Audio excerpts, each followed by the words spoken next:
Hello, everyone. In the weeks since we've been living in and through this pandemic, one of the real bright spots for me has been the way that we have heralded and showed our tremendous gratitude for the people who care for us.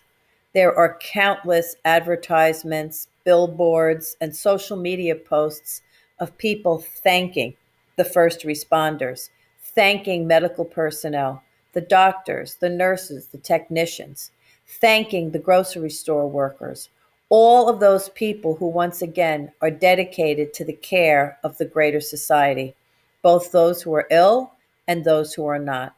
And we owe a tremendous debt of gratitude to the caregivers of our society. And so I'm happy that they are finally getting their just gratitude and deserve. Care ethics is something that we talk about in the world of ethics. It's a relatively new framework.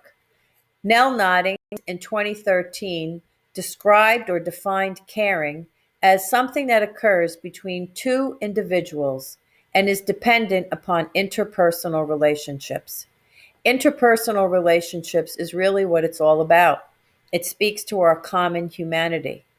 And so, even though we may not be one of the caregivers who I mentioned earlier, a medical personnel or a grocery clerk worker, we all still have the opportunity and perhaps the responsibility to care for each other and also to be cared for by each other. So, the question that we'd like to focus on this week in the Ethics Institute is how do we foster the creation of mutually caring relationships between the carer and the cared for? Because I submit to you that perhaps each of us, in his or her own way, is at one time both the carer and the cared for, not only in greater society, but also in our homes, in our own lives, in our schools, in our communities. So, how do we foster these relationships? Well, we invite you to join with us on our social media platform this week.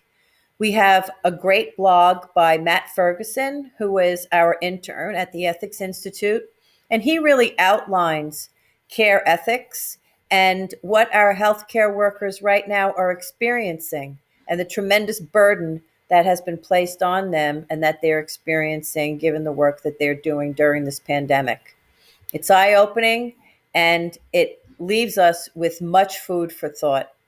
We also, as every week, have our blog, our journal prompt, and our conversation starters. So I invite you to join with us once again to think about care this week. Again, as the caree, the carer, the cared for. Thank you.